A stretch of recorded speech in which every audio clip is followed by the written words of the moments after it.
New single-family dwelling, I would assume is what's supposed to be there on map 27, block 27, parcel 17, of which Justin Kane is the owner. Good evening, and you just identify yourself as anybody comes up and speaks. Give us an address also, please, and I assume that you're here for the application, Mr. Kane. Yes. Thank you. Good evening, members of the board, City Planner Sulkus, Justin Kane, 67 James Street. I appreciate the opportunity to speak with you all tonight. I'm here with my wife Cindy and our son Eli, and we're seeking your approval, including coastal area management and special permit approval for the construction of a single-family home. We see it as our forever home at 67 James Street.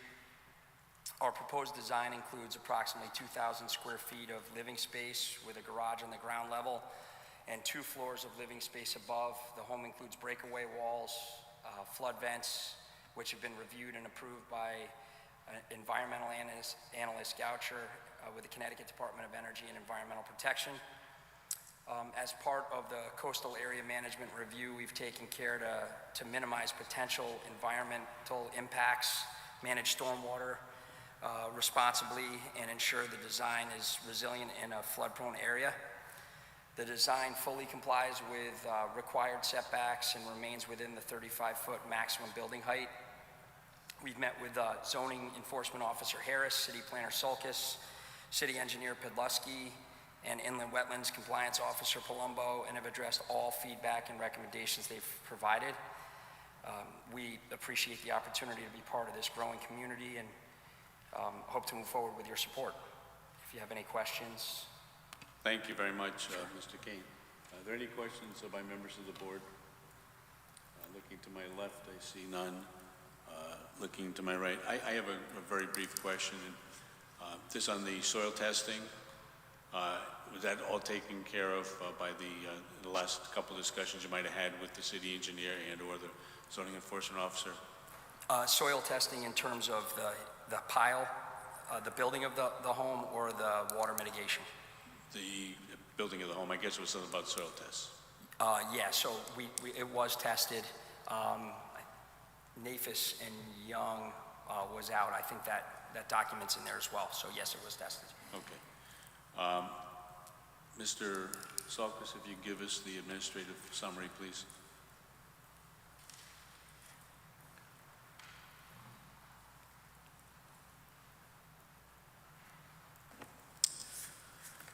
The applicant is constructing a new single-family dwelling of 34 feet 10 inches in height and within 25 feet of a tidal wetland.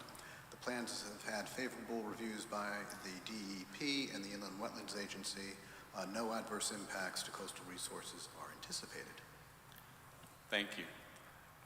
Mr. Kane, this is a public hearing, so if you just step back from the mic for a minute, we're going to see if anybody wishes to speak regarding this application. Anybody wishing to come forward to speak regarding this application, which is 67 James Street? I see people in the crowd. Nobody appears to be rushing up to the podium. Is there any concern by the members of the board that we keep the hearing open, or the interest to close it tonight and try to vote on it tonight? It appears to be the consensus. So we're all in favor. We'll close the hearing at this point. Okay. Is there anybody that has any questions before we go forward? And now listen to a motion regarding the application.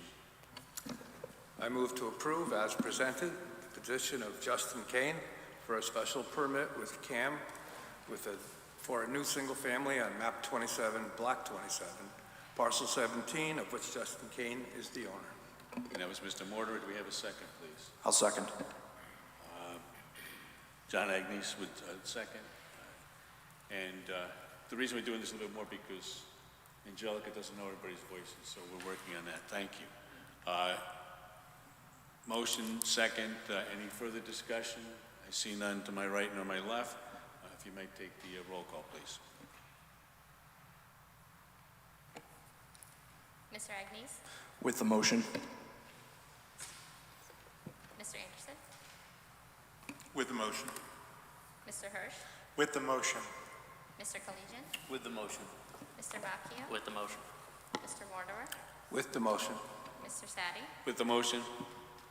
Mr. Zahardis, With the motion. So this is passed. Congratulations, good luck to you. Thank you very much. Thank you. Second item for public hearing is 843 North Street, a Zone RA.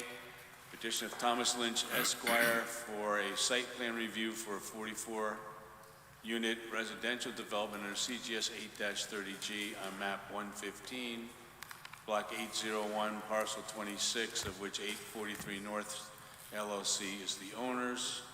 Attorney Lynch, I see you're up at the podium. Again, you know the rules. Address yourself, identify yourself and address, and we'll listen to your presentation. Thank you. And thank you, Mr. Chairman. Just for the record, my name's Thomas Lynch. I'm an attorney with the law firm Lynch, Trimbicki & Boynton, and my office is located here in Milford at 63 Cherry Street.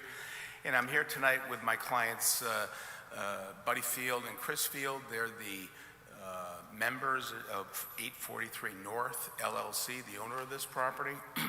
And we've brought before you tonight the last step of probably 6 or 7 months worth of other administrative board approvals and hearings, bringing before you tonight finally a application for approval under the terms of Section 830G of our Connecticut General Statutes, the Connecticut Affordable Housing Act, for a 44-unit development on this site. So with me here tonight is Ron Wasmer of Connecticut Civil Group. Ron prepared the site plan, and we'll go through the elements of that with you. Also, Kermit Hua, our traffic engineer, who did a traffic study at the request of the zoning office. Traffic study was done, submitted, and Kermit's going to go through the elements of that.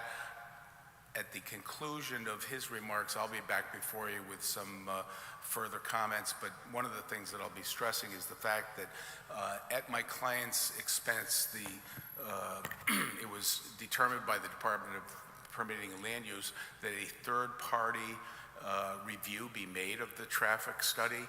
So you do have in your packet a report from John Thompson, who did a third-party review of Mr. Hua's study, and I'll touch basis on later on the conclusions of that. So just a little bit of background. 843 North Street, it's a 2-acre parcel of land that's located in the north end of Milford. It's approximately a quarter mile from the boundary with the town of Orange. This site is located at the corner of Kozlowski Drive and Connecticut State Route 121, known as Grassy Hill Road, and North Street in Milford, Grassy Hill Road in Orange. The property is located in zone classification RA. There's a 1,800 square foot 3-bedroom Cape-style house that was constructed in the 1940s that'll be removed as part of the development of the site. And the one thing that I wanted to stress at the outset of my comments to you is the property is located in an area where there is an abundance of open space all around this property. If you're familiar with the site, starting with the southerly end of Kozlowski Drive, there's some 18 acres of land, more or less, that's owned by the state of Connecticut, where the Platt Tech High School is. There's another 12-acre site that's located next to it that's the site of the former Platt Tech School. So there's nearly 36 acres of open space or undeveloped space at that end other than the school building. Across the street from this site is the Orchards Golf Course, another 18 acres, more or less, of open space dedicated to public recreational use. A little further down is the former Platt Orchard site that the city has purchased, and it's my understanding that there are plans that the city is pursuing to perhaps have senior housing on that property. And then, of course, across the street is Eisenhower Park, more than 110 acres of open space dedicated for, again, recreational use in the city. So this is not a development that's being put into a densely densely developed single-family neighborhood. It's a parcel that's in the north end of Milford with a lot of open space around it, and I think that that's noteworthy right at the start of our consideration of this application. Ron's going to go through the elements of the site plan, but I'll just touch on the basics. There will be 44 units on site, constructed in 18 buildings. Under the terms of Section 830G of our statutes, 30% of the units, or 14 units, will be set aside for rent to individuals who either meet 60% of the income of the statewide median or 80% of the statewide median. So that, it's adding some 14 additional units to the affordable housing inventory here in Milford. I did submit a affordability plan that's part of your packet.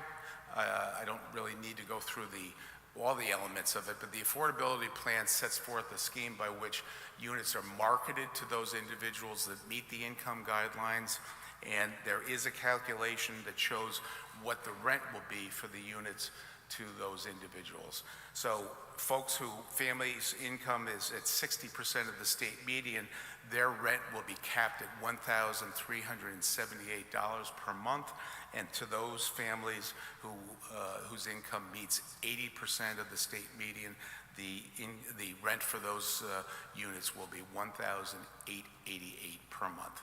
The rest of the units would be marketed at market rates according to the going market here in Milford. So at this point, I'm going to turn things over to Ron. I'm going to have him go through the site plan with you.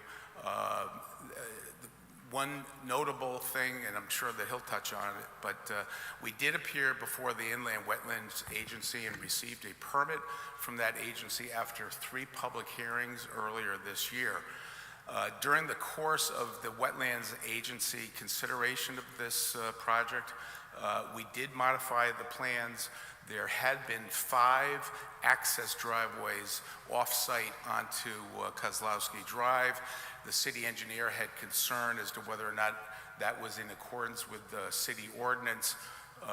There were also concerns during the course of the public hearing before the Inland Wetlands Agency about development in the northeastern quadrant of the property. There was a clubhouse that was shown on the original plans.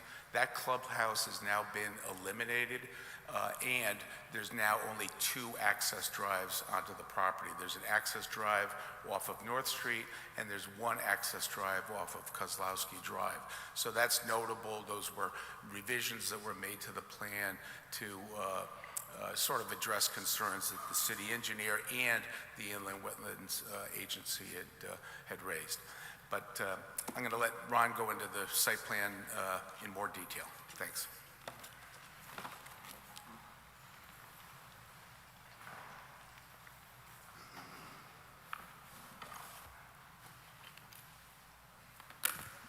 Good evening. Ronald Wasmer, professional engineer, land surveyor with an office at 158 Research Drive, here on behalf of the applicant. I'll briefly walk through the plan set as part of the record. I'll try not to be too redundant with what Tom has already said. David, if we could go to the site plan, SP1. So as Tom had mentioned, there's a total of 44 units, and I'm going to make one correction. There are 17 buildings. These are duplexes and triplexes. Each unit is a 2-bedroom unit. There's 2 parking spaces designated for each unit, one in the garage and one in the front of the unit. And there's 12 electric vehicle charging stations provided for both visitors as well as residents. Access to the property is off of North Street, where David is pointing out, as well as Kozlowski Drive. And then there is one driveway also to serve a duplex unit coming off of Kozlowski Drive. I just want to review something that I'm sure you've seen in your summary, that this has been reviewed by the Milford Fire Department, the Milford Police Department, the Milford City Engineer, the Milford Sewer Commission. As Tom mentioned, we've spent a fair amount of time with the Milford Inland Wetland Agency, and all those departments and agencies and commissions have approved the plan. And as part of that process, your commission had this sent to a third-party engineer, John Thompson. I see that John is here in the audience this evening, and John has also commented on the project. You'll see his summary letter. I'm sure he'll speak on his own behalf. We'll briefly walk through the rest of the plan set. On the next sheet is the grading and drainage plan. So the site is relatively flat. There's not any extensive grading required, cutting or filling. Of notable comment, the storm drainage here is designed for a 100-year storm as requested by the city engineer.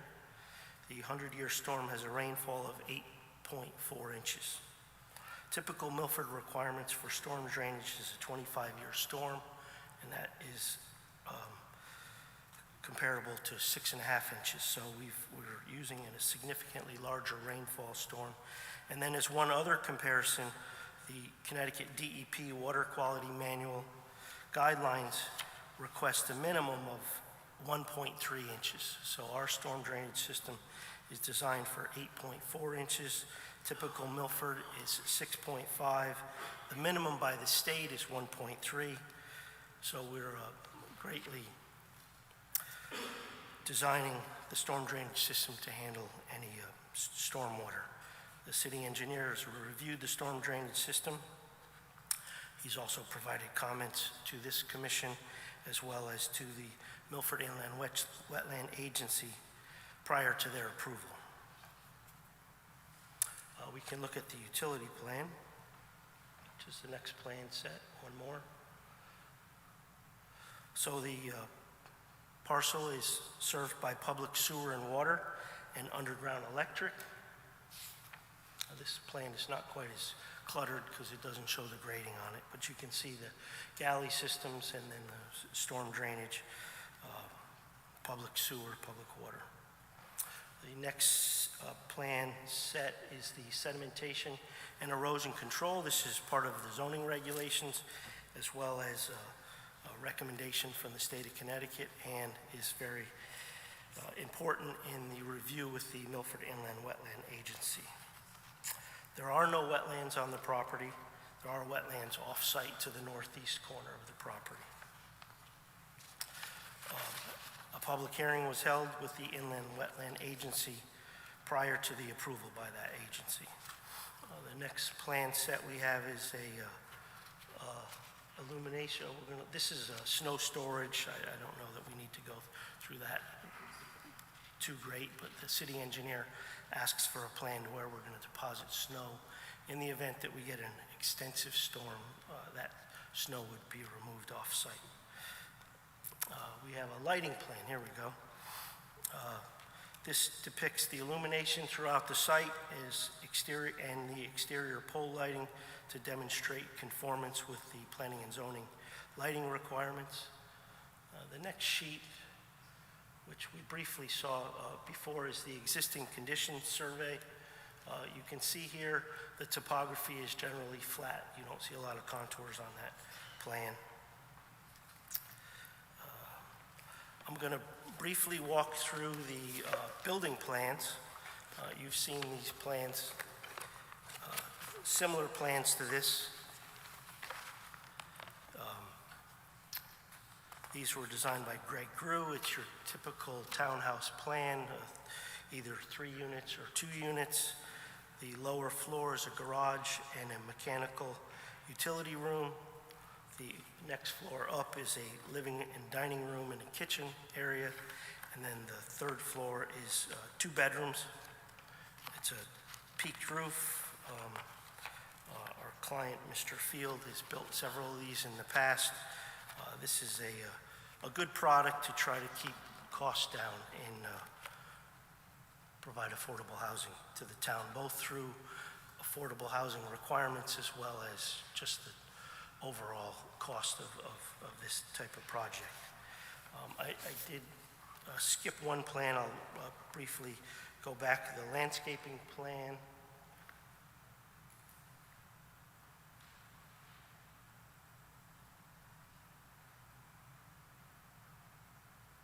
Oh, a little too fast. There we go. The landscaping plan was prepared by Matt Pop. He's a landscape architect. He's done quite a few projects in town. So we have a significant number of shade trees proposed on the property. And as part of our design process with the Inland Wetland Agency, we chose to remove a building at the northeast corner of the property.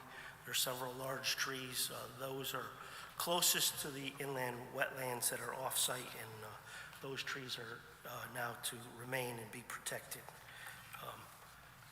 I'm going to walk a couple sheets forward. There's a sightline profile plan. Might be backwards, David.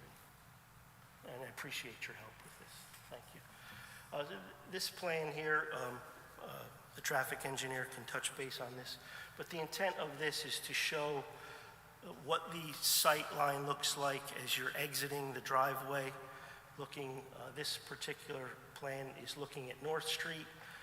The intention is to show where the vehicle sits, what obstructions might block the vehicle, whether it's the geometry of the road or vertical changes in the road. So here we can see in excess of the minimum required for the speed and on this road. Again, the traffic engineer can review that. There's also a similar plan for the driveway exiting onto Kozlowski Drive. With that being said, I will pause the presentation. I'll turn it over to the traffic engineer, Mr. Waugh, and then I'll be happy to answer any questions you may have. Thank you. Thank you very much.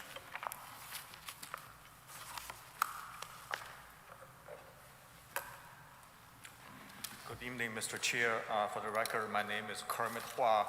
I'm a registered engineer in the state of Connecticut with the address of 277 Reservoir Avenue, Unit 1101, Meriden, Connecticut. I will just briefly go through the updated traffic study. As Attorney Lynch touched on, this is a product of revised study in response to the peer review comments by Mr. Thompson. One of the major addition to the revised report is we collected new traffic counts in January 2025 in response to Mr. Thompson's comments, the need to cover the end of school day at 2:05 p.m. For the Tech High School at the intersection of Kozlowski and Orange, and we did that. So these are all new counts we used for the study collected in January of 2025. Because that was the winter counts, we used the DOT standard seasonal adjustment factor to inflate it to the peak summer month of the traffic conditions. So the existing traffic counts we use reflect the busiest time of the busiest month of 2025. That's the existing condition. We covered two intersections essentially. The one is the North Street and the Kozlowski. The second is Kozlowski and Orange. So that covers weekday morning, weekday midday, and weekday afternoon peak hours. And for the future condition, and we also consulted Connecticut DOT for recommendation as far as what's the projected growth without this development in the city of Milford. And they recommend us use 0.7% per year.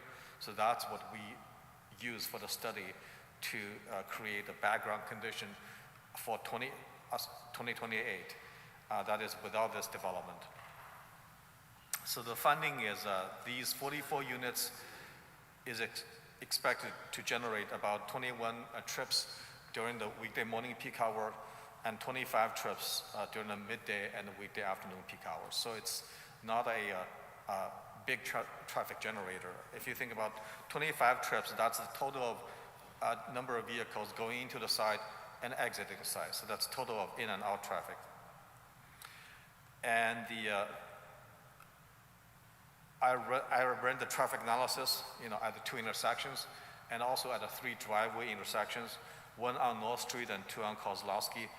And there will be no level of service or traffic delay issues at all these 5 locations, 2 existing intersections and 5 driveway intersections, even during peak hours. So we have level of service A or B at all these 5 locations when these 44 units are occupied. I also reviewed the traffic accidents on North Street at the intersection north of Kozlowski, on Kozlowski, and at the intersection of Kozlowski and Orange. The records did not show any abnormal accident patterns at these locations. As the site engineer touched on, we also looked at the side distances for traffic, especially for left turn traffic getting out of the 3 driveways. The criteria we used is we collected actual 24-hour speeds on both North Street and Kozlowski Road, and used the 85th percentile, that's 85th highest speed, as a guide to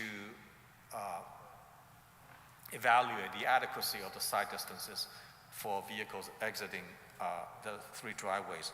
By the way, these are Canada DOT standards. We use their standards to evaluate the side distances at these 3 intersections, the 3 driveways, and at all 3 locations, we will have adequate side distances. In other words, there will be no issue for drivers to safely enter and exit the 3 side driveways.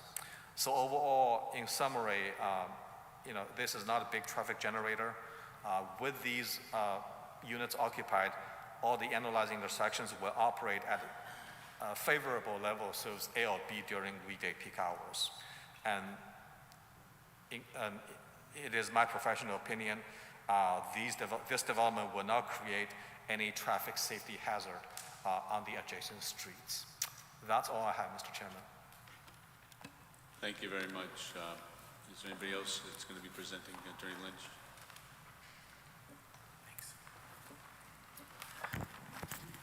Thank you, Mr. Chair. I just wanted to conclude with a few points.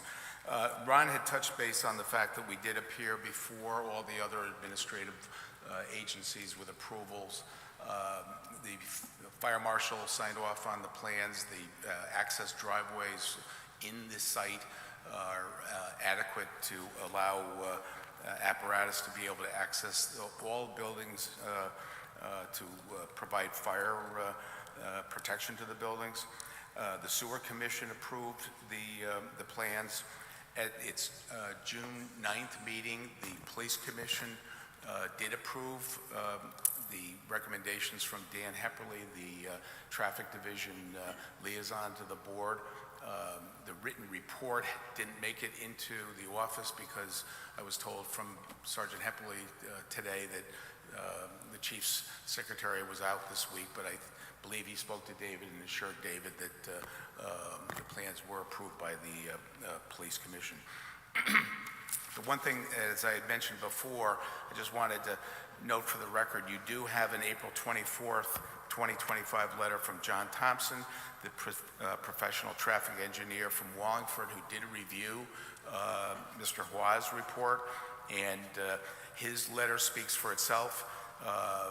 Upon the revisions made to the plans, the removal of the additional driveways on Kozlowski Drive, as well as providing traffic counts for early in 2025 with the school traffic coming onto Kozlowski Drive. He concluded that, and I'm reading it just for the record, in conclusion, based on my review of the applicant's materials for this proposed 44-unit residential development, the new site-generated traffic volumes, the existing adjacent roadway network, the applicant's capacity and safety analysis, and my review of the recently submitted supplemental data, it is clear that the newly generated traffic volumes can be accommodated into the existing traffic stream on North Street, Connecticut Route 121, and Kozlowski Road without any adverse impact, any reduction in the future 2028 levels of service, or any negative impact on public safety. So my concluding comment to you is I think that the board is well educated at this point with your standard of review under Section 830G of the statutes. We presented applications such as this to you, and absent any compelling public health or safety issue that's raised, it's the public policy of the state of Connecticut to encourage towns who have less than 10% of their housing stock dedicated to affordable housing. This statute is designed to encourage towns to approve applications such as this so that a minimum of 30% of the units can be dedicated for 40 years and set aside for those individuals who meet the income standards. So that's your standard of review. I'd ask that you adhere to that, and any of the three of us, if there's any questions that the board has, we'd be happy to answer them at this time. Thanks. Thank you very much, Attorney Lynch. Any questions by members of the board? Mr. Anderson? Through you, Mr. Chair. Is the site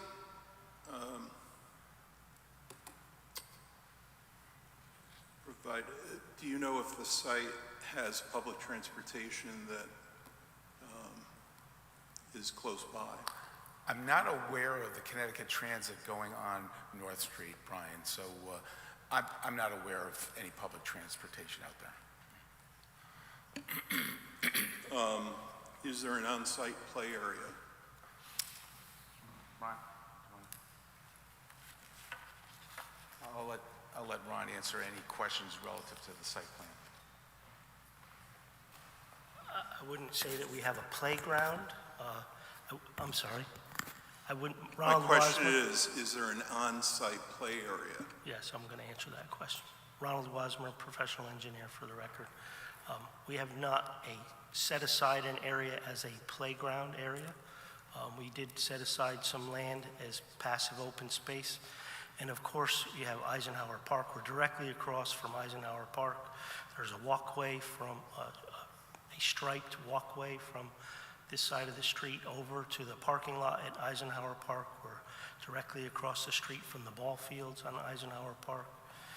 Once in Eisenhower Park, you can walk on either the trails or I believe you go south, there's a playground in Eisenhower Park. So, I'm aware that Eisenhower Park is directly across the street, but I'm also aware that North Street is a main thoroughfare with a lot of traffic.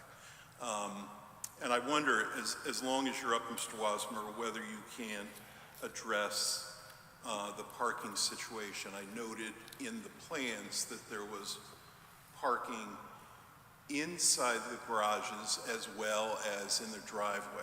Where would visitors park? David's pointing to a visitor parking area there. There's a few more spots to the northeast over there, and then there's a couple spots to the south of that area. So how many in total? 12, perhaps 14, I can't remember at the moment. Would that include the EV spots? Yes, that's correct. So then how would that break down? How many visitor parking spaces are non-EV versus EV? 2, from what I see. At this point, there was some discussion about making the EV charging stations inside the building. It was the recommendation from staff that the EV stations should be available to all the public. We're trying to discern the state's requirements. It's not really black and white as to whether you could have EV stations in the building. We were proposing to do them in every building, and then the decision was made to put them outside. I don't know that there's anything that prohibits visitors from parking in an EV station. And just common observation at this time, you can see that the EV charging stations throughout town are not consistently full. That's right. They're not well utilized from what I see. So address the parking in the area off-street, I'm sorry, on-street. What's the situation with regard to Kozlowski Road? There's no parking permitted on Kozlowski Drive. Thank you. So it's entirely restricted. Yes. Okay, thanks very much. Thank you. Anybody else to my left looking for questions or comments? Anybody to the right? Mr. Mortimer? Thank you, Mr. Wasmer, for coming out.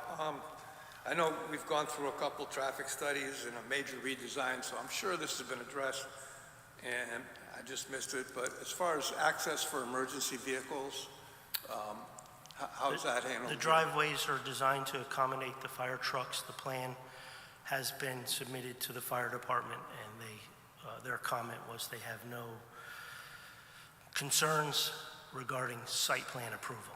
The plans are not submitted for building permits at this point, so there's a lot of interior plumbing, fire suppression, et cetera, that needs to be addressed at the time building permits are requested.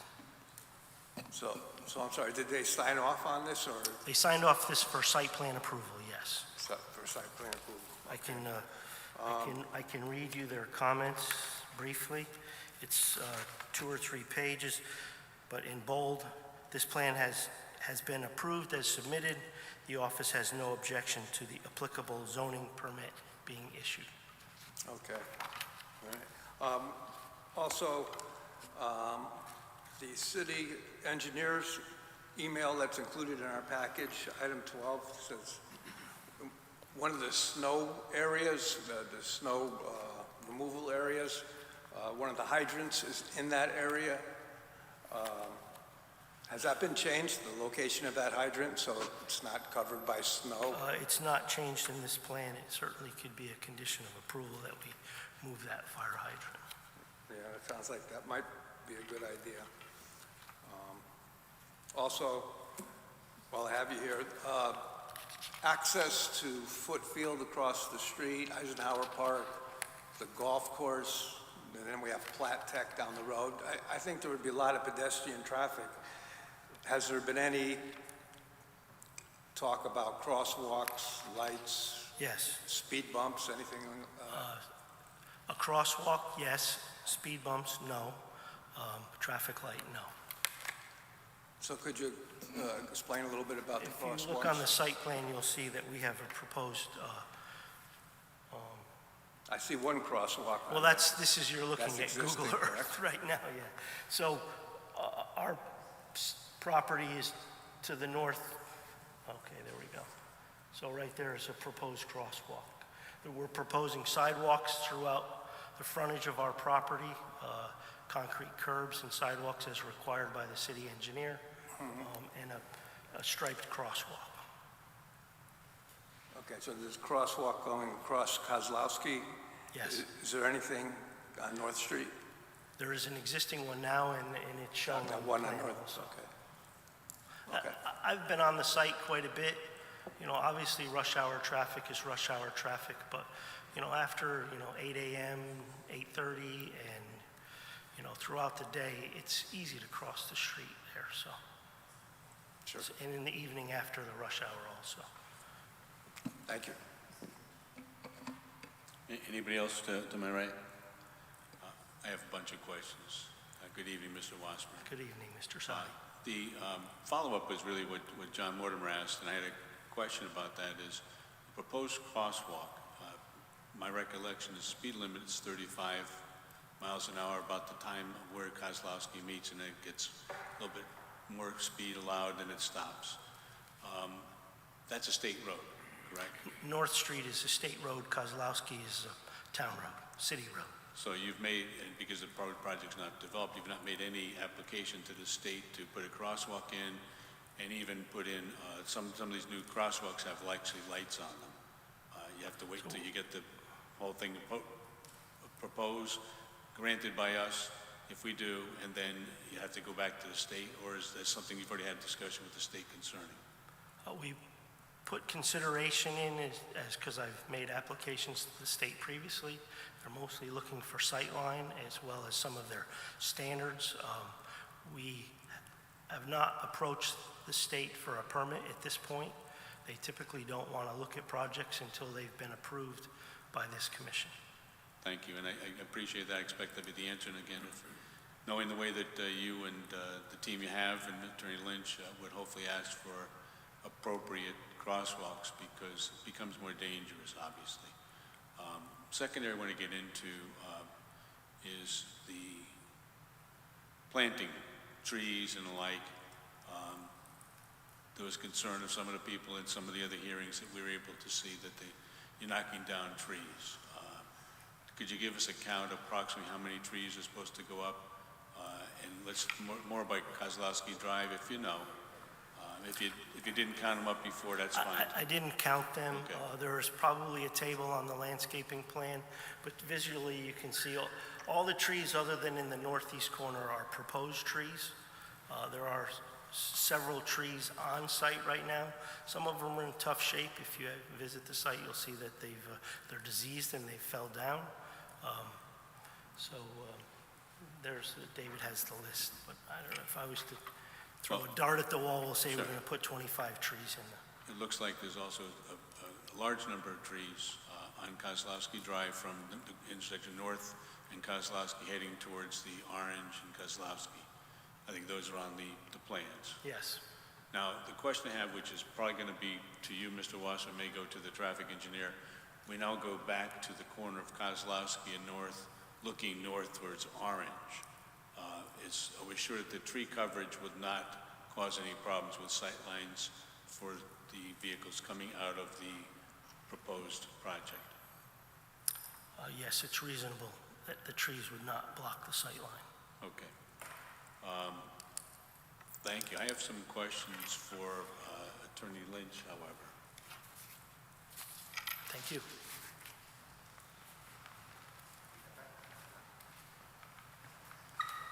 So Yes. I'm going to start off with a statement, and then I'll go to some questions. And the statement is related to comments that you've made, some of the things that are not exactly in our packets completely, but some of us were able to see. I looked up, in the last couple of days, looked up the inland wetlands minute meetings going from 2024 to whatever the most recent ones were that were involved. So one thing that's very important I noted is that one of the applicants of the LLC also had an alternate role on that commission, but did not attend any of the meetings that this took place. Is that your memory? Oh, well, that's my vivid memory, yes. Fine. He totally recused himself, and one individual right. from the neighborhood wrote a pretty nasty letter about that, and Tom, it's okay. we just didn't take too kindly to it, but remember, we tried to calm the tenor down from Okay. last time, too. Yeah, that's the idea. We're just trying to put some things on the record. okay. You know, the issue is concern of people for trees. It looks like the trees are all covered. Is that, we got to see a good coverage of foliage around the property? Yeah, it's my understanding we have a net increase of the trees on site. Okay. So here's the $64,000 question. It's a tough one. There has been a bill that was passed within the last month, HB 5002. Correct. It's not been signed by the governor yet. Do you have an ability to give us an opinion that if it's signed by the governor and we don't take action tonight, that's the question, because we have until August 21st. Right. That if it is signed as it went to and through the House of Representatives and the Senate, would it impact anything concerning 830G from your reading of it? I gave it a cursory read because it hasn't been signed yet, and I have enough to do keeping up with things that I have to attend to that I know need to be addressed rather than something that's potential. So with that comment, I did have a cursory review, and it's my understanding that one of the features of the bill is that it's going to further encourage towns to have zones where they will have designated areas for affordable housing, similar to what you just did with the CDD2 zone regulations, changes in that. It also is going to have a mechanism that'll add points to the moratorium count so that, again, if towns meet the standard, and each town, from what I understand, is to be given a standard, and I don't know what the number is for Milford, but there's a goal that each town is going to be encouraged to meet. And if they meet the goal, then the carrot at the end of the other end of the stick is they're going to get increased state funding on certain projects, but they'll also get points allocated towards that can be used to then apply for an 830G moratorium. So the short answer is, from what I read, whether this board approves it tonight or approves it after the governor signs it, it's not going to have anything other than a positive effect on affordable housing in Milford. And I would agree with the last comment you made. The question that I'm trying to formulate in my head is, if we pass it before it's signed by the governor, we may not get credit for this particular project. This is one of the larger projects we have seen in the last couple of years. 30% in 14 units. It's a lot of affordable housing, and we may be negatively affected if we don't wait a month or wait up until the deadline of August 21st. It's my understanding that it would be a moot point because my understanding, maybe David has something further, the effective date of the legislation would be October 1st, and that's beyond the date by which this board would have to make a decision on this application. Okay. And the last question I have for you is this, and again, an excellent presentation by yourself and your team, the numbers. So 60%, I have about 1,300, 1,300, and at 80%, what's approximate the going monthly rate for those? You mean the individuals who make 60%? 60%, 80%. 1,380, the other one is 1,880. Okay. So if you have a family income that meets 80% of the state guidelines, you're going to pay a rent of $1,880 a month. And we've seen similar projects by your applicant in the past. This one, according to my memory, these are all two-bedroom units. Yes. Some other ones in the past were one bedrooms with dens. And they appear to be roughly the same square footage. It's like not a one bedroom, no one bedrooms, no studios. It's all two bedrooms, but the two bedrooms all appear to be the same. They are. Square footage. Fair enough. Yep. They are. And the last thing that I have.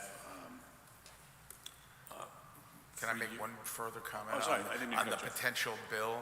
Yeah. Going to what Brian raised, what I think is a negative feature of the bill is that it's going to completely eliminate residential parking requirements, it's my understanding. So I don't know how this board is going to deal with that on a going forward basis. Yeah, and I appreciate that, but that's not going to affect this project No, because there's no parking. I'm just saying. Any other questions by any members of the board based on my comments? Mr. Salkus, could you give us the administrative summary, please?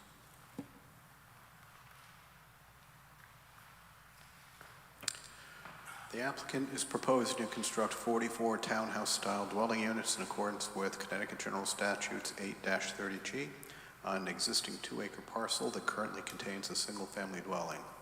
Located at the corner of North Street and Kozlowski Road, the applicant has submitted a traffic study by KWH Enterprises, LLC, that has been reviewed by the board's consulting traffic engineer, John P. Thompson, P.E., which concluded there are no adverse impacts on traffic, future 2002-28 levels of service, or public safety. An affordability plan has been provided. The applicant is providing 12 electric vehicle charging stations in the guest parking areas.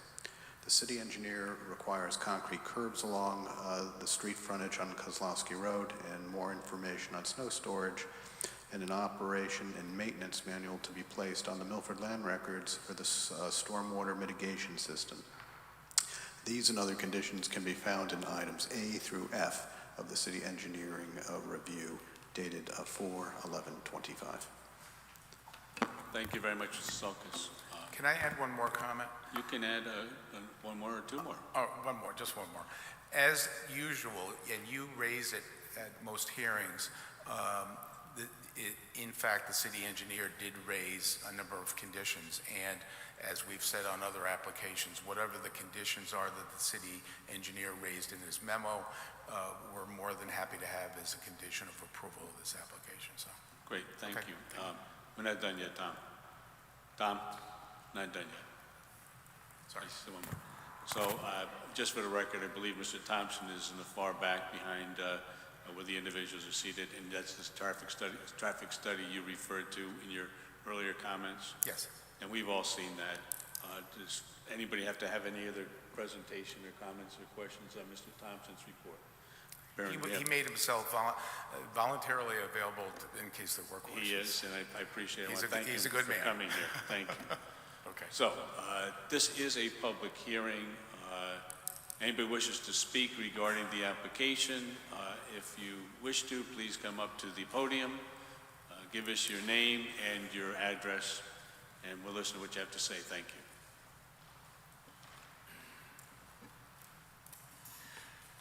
Jesse Williams, 130 Mayflower Place. I want to appreciate both the folks back here and you folks with a special concern for safety. I'm a big fan of Eisenhower Park. I have a 2-year-old. We spend a lot of time there. It's a very nice area. I was thinking about, again, the idea of having 44 new units there and the crowding, you know, I've heard that. You know, the park is occasionally crowded enough. I love to be able to go there and not have the 5th graders knocking over my 2-year-old. But then I realized that's not really the right way to think about it. I want to be able to share this beautiful park that we have as an asset with more people. Again, I understand there's a lot of other considerations being here. Again, I appreciate all the thoughtfulness that you put in there. But from my perspective as a relatively new resident, I just wanted to put that out there that our group here did a gathering, polled some folks. One of the things that was talked about a lot was it's very difficult to get to Eisenhower Park. There's not public transportation there. It's a great asset that isn't being as used as much as it could be for families. These townhomes, I work sort of in the real estate industry, these sort of townhomes are incredibly in demand for young up-and-coming families as well as older folks, but especially those young families. I really want to be inviting to those folks in this community, and I think that this development would be great for that. The affordability component, again, every time I look at these numbers, $13.78 for, you know, the lowest possible rent, that's 50% of a minimum wage income. That's still half of your income for that lowest possible 7 units that we can provide for someone who's working at the grocery store, who's working for minimum wage. I think we can do better, but again, that's something that's important to start with. And again, I appreciate everyone's careful consideration and just wanted to highlight that. Thank you. Thank you.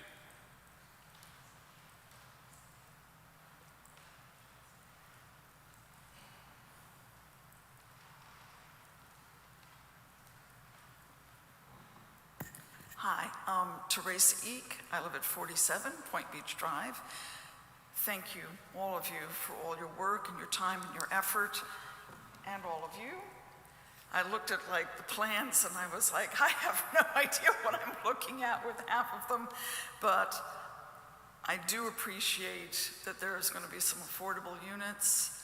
I feel like we need so many more, but this is a step in the right direction.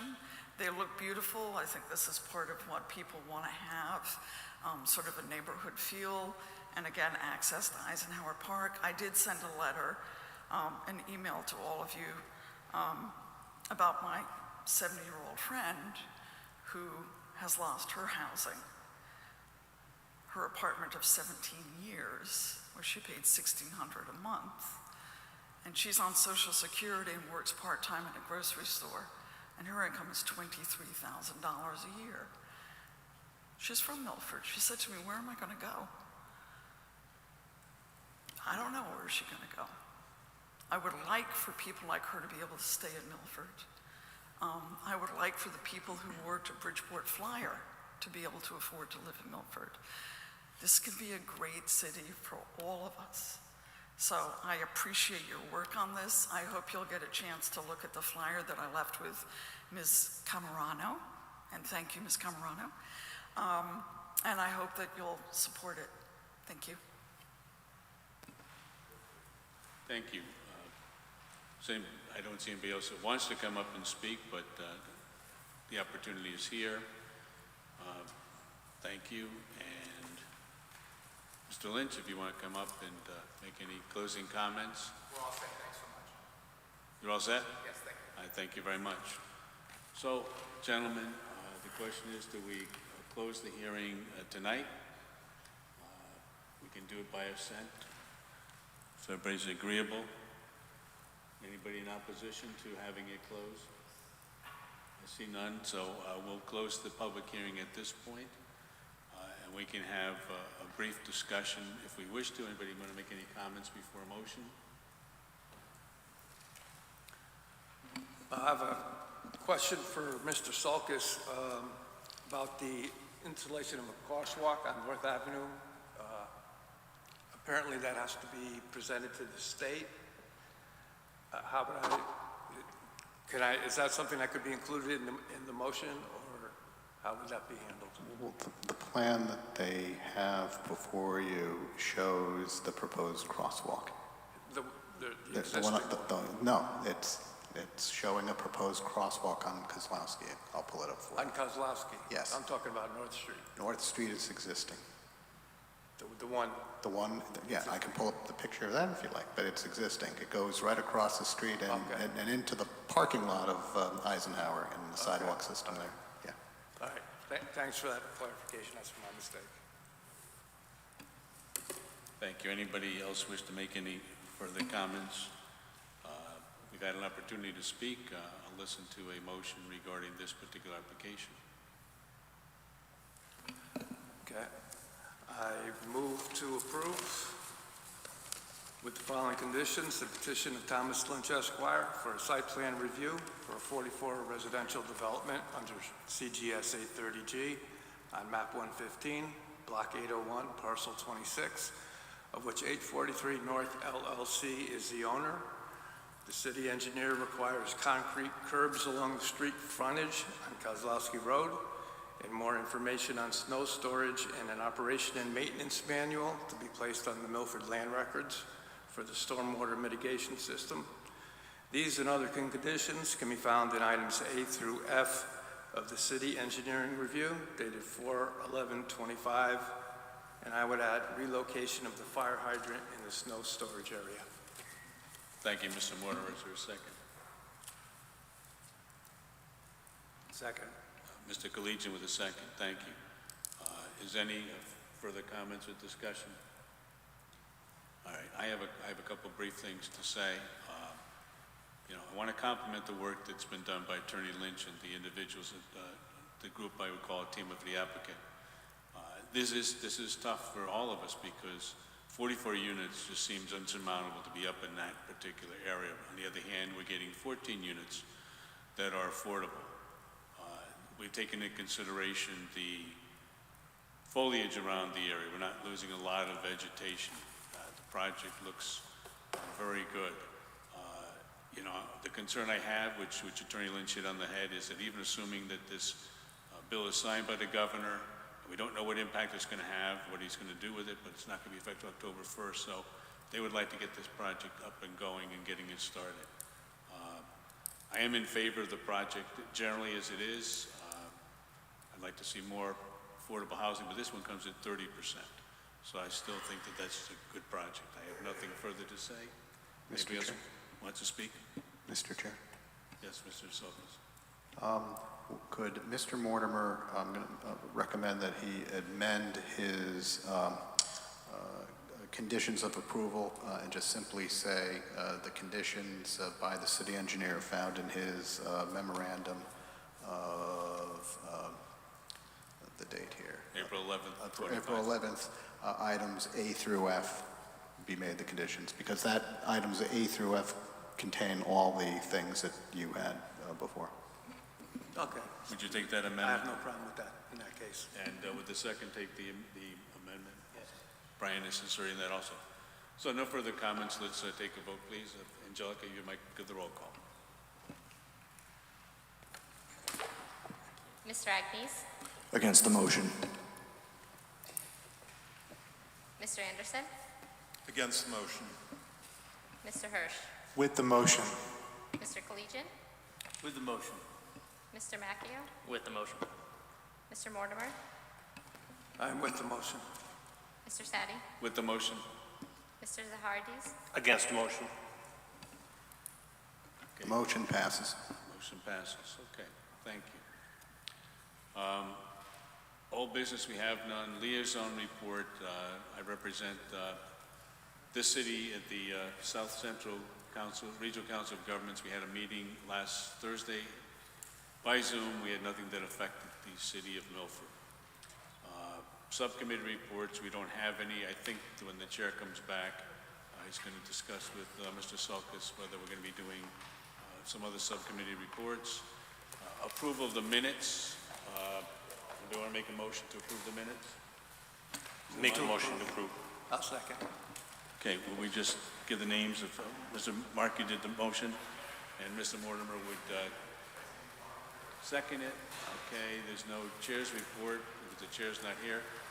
David, any staff report? We're working to try to figure out what's in that bill, 5022. It's 90 pages of various things, some of it land use, a lot of it not. So in discussions I've had with other planners and land use attorneys, there's a lot there. And it may even change because the governor has indicated he's not happy with some of the things that are in there. So he was going to be working with, I guess, the leadership of the Senate and the House to come up with perhaps some compromises on some of the items in there. So we'll see. Stay tuned. Thank you very much. And Mr. Maggio, you want to make a motion for adjournment? Motion to get out of here, please. Thank you very much. Good evening. And David, we still appear to be having a July 1st meeting. So We are appearing to have a July 1st meeting. It would be remote. okay. Thank you. You're welcome.